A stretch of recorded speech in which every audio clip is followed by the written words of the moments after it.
broadcasting live from the beautiful Georgia Aquarium Ballroom in downtown Atlanta for the Women in Technology Women of the Year Awards 2019. Here's your Business RadioX host.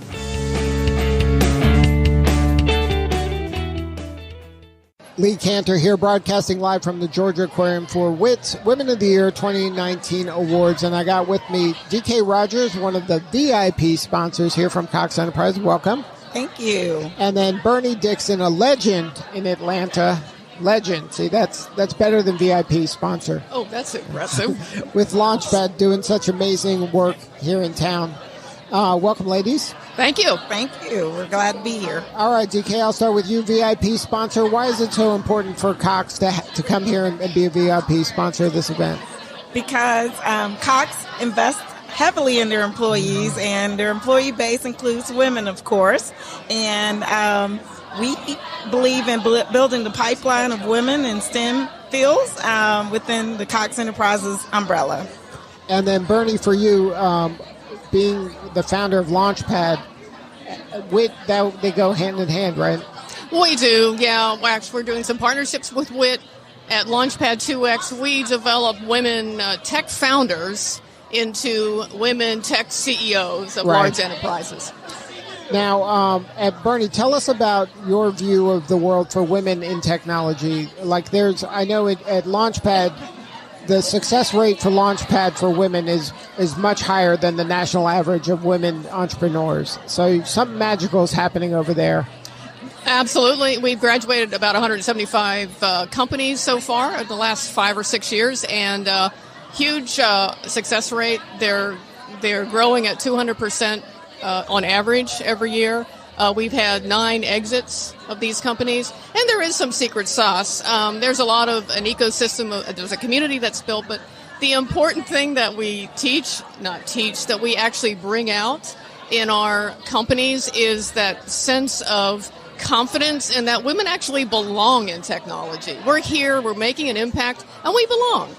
And like the national average of women women-owned businesses that make over $1 million is what? Only about 2 or 3% will go over $1 million. At Launchpad, we've got about 35% of our companies that have gone over $1 million in 3 years, and we're counting on all of them doing that. So now, is Launchpad only here in Atlanta, or is that a national program? Well, we are here in Atlanta now. We were founded in Atlanta in 2012. The idea here is we've had such a great success. It was a little experiment at first, and we've had such a great success that we're now launching more regionally and intend to go national as soon as we pick up a few national sponsors to help us. Now, what was the idea, what was the catalyst and the genesis of the idea? You know, I had a corporate job as an IT executive. I was running a business for HP many years ago, and I realized at that point that there weren't a lot of women running tech companies in Silicon Valley. And I made this little mental note to myself that if I ever got out of this corporate situation, my corporate adventure, if I ever left it, I would actually do something to move the needle for women. I didn't know what it was. When I did have the opportunity to retire out of HP, I started an investment group to invest in women, and I realized that it wasn't necessarily money that women needed when they're early in their careers. What I realized was women needed this confidence. I was hearing this, we're just a startup. And they were being very demure about their goals and aspirations. And I wanted them to get a little bit more swagger on. And so I started Launchpad 2X to help them, educate them on, hey, this isn't as hard. Guys are doing this, and let me tell you how it's being done. And so we started in 2012 with 13. I had to beg people to come year one. Right. And by 2019, we've now graduated 175 companies. Now, what's the most rewarding part? Is it seeing the idea through fruition, like the dream of what it could be, and then seeing the success? Or is it kind of the look on their faces when they are, they aimed higher than they dreamed, and then it's coming true? Well, I hear a lot of stories. First of all, I never thought that it would be so satisfying for me at this stage of my life to see these women. But it is jazzy to see them being successful, to see their faces light up when they get a $2 million contract from the city, when they reach a contract with GE, when they actually deliver on something and form a partnership, or they're selling their company. And, it's a great sisterhood now among the Launchpad companies, and that's very fulfilling for me to see. But actually, when I see them together and the economic impact and their personal growth is just very rewarding. I mean, the economic impact to the Atlanta area is about $1 billion from these companies. Right. It's kind of making a difference. It is, yes. Yes, they are. A big difference. So now, DK, when you hear stories like that, how does that make you feel? It makes me feel excited. I spoke to a group of young ladies this morning, and as I was speaking, I started to realize that 25 years ago, there weren't many of us out there. Right. And the thing about it is a lot of people left technology because the workplace wasn't ready for women, right. 25, 30 years ago. And so I'm just excited to see that women are still pushing through and still wanting to be in STEM fields, and just encouraging young women to stick with it. No matter, some obstacles that may get in their way, it's still worth it. And it's come a long way, and it has a long way to go. And just to meet Miss Dixon as well today was just exciting, because she's doing so much to move the needle on the productivity level. I mean, we're in corporations, but we're not owning our own businesses. And so it's inspired me just sitting here next to her today to see her move the bottle forward, or the ball forward, to actually get women into owning their own companies and building the confidence to get out there and be successful. This is important for corporate women too. When women in technology, if they're not at the table, important things are getting missed when women aren't at the table. Whether it's in product design or a sales function or a cost analysis, if women aren't at the table, things get missed. And when women are more than half of the consumers and 80% decision makers in products and services these days, these products and services need to appeal to women. And so women need to be at the table technically to help drive these companies as well. So this isn't about just starting your own company. This is about having an impact inside of these organizations. And so many times women are told they can't do something, or they don't do it well. And what we teach in Launchpad is not that at all. It's like, we're doing something right. Mm-hmm. We are here and we're making an impact, so let's recognize it. So we should also thank WIT, because I get asked so many times how to get more women in technology. That's like a standard question we all get asked. And my answer is, well, first of all, let's recognize that women are already in technology. We're making a difference. And beyond that, it's an important message to recognize women that are in technology, because if you recognize them, you send a message to those women who are still making a decision about their career. And they're making a decision. And if you say we're being recognized, these women are making an impact, it makes them feel okay to choose a tech career. It's like women now belong in technology. Right. And at some point there is a disconnect for young women, young girls that are saying there's a fork in the road at some point where they're deciding, they're self-selecting out, even though they're consumers of technology. But they have to believe that it's possible. They have to see role models doing it and hear their stories and kind of show the young person the path. Look, this is possible. You can do what you dream of. But here's how to do it. Here, you don't have to make these 5 mistakes that I had to suffer through. Yes. There are people out there that will give you kind of the clues and the shortcuts, so you can kind of cut the line and get ahead and not have to kind of pay the price that you ladies have paid. Well, it's always nice to tell the next generation that. I'm not sure they all want to hear it, but just having women around makes them feel comfortable and okay to be there. We can't always teach them lessons. We can't always say, don't do this, because sometimes they're going to, like telling your teenage kids not to do something. Well, right, but to have a safe environment that people can show you the ropes, that's extremely valuable. And to have a person to contact and go, look, I don't know how to ask this question, or I feel uncomfortable, negotiating my salary or something. Now you can go to somebody and say, look, this is how you do it. This is how I did it. It's possible.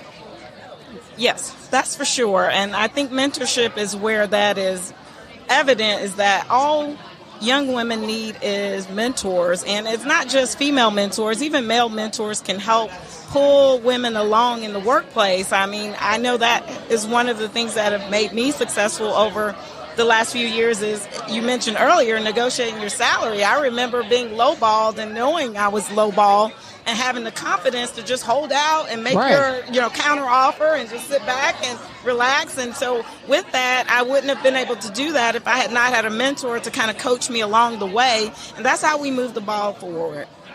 And it's like Bernie, you were saying that a lot of what you're doing is helping them have the confidence and almost giving them permission to push back and to say, look, this is what I'm worth. This is what I want. Yeah, we bring out their confidence. We give them some tools. I teach a negotiating class. I teach two different negotiating classes. One is how to get your piece of the pie, and the other is a win-win negotiating class. We teach them how to negotiate with investors. We teach them both sides of the equation, the entrepreneurial side and the investor side. And we teach them what a term sheet should look like. We actually teach them, we go through some situational learning where we put them in situations that CEOs of $100 million companies are facing, and we walk them through potential solutions to those issues. So it's nothing that, it may be things that they haven't been exposed to before, but it isn't anything they don't know already. It's allowing them to use their skills, their gut feel, and information to get to the next level. And we actually allow them to set high goals. You know, a lot of women say, I'm just a startup. We tell them to say, I'm CEO of my company. Right.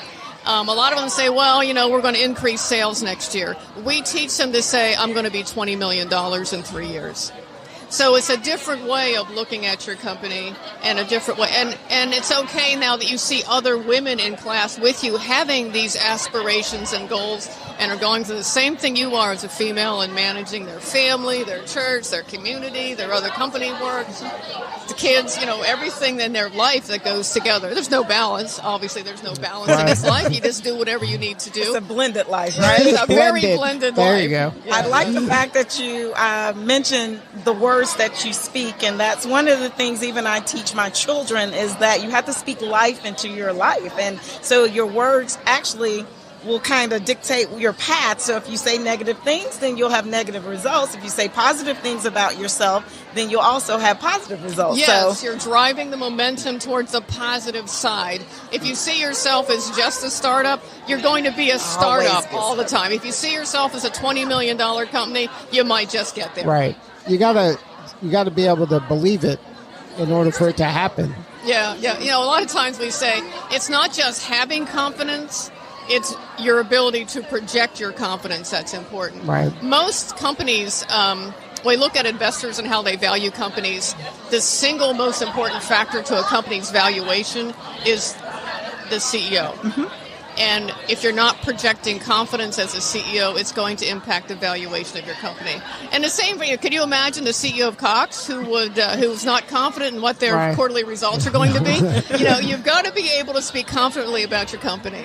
And that's a mental shift for some people, right? Yeah. Well, you know, granted, some people have been beaten down and told they couldn't do things. And once we put them in an environment where they're introduced to the fact that other women are doing this and have done it, and that by going through a program like Launchpad 2X, you actually increase your chances of being successful by 30 percentage points, actually. We also teach a play-to-win business strategy, which is aggressive business actions, which is, you know, getting in gear to win, doing what it takes. We have a whole module on playing to win, and that changes the mindset that if you're just in the game to play and just have a company, that's fine. But if you want to be 20 million or more, you better play to win.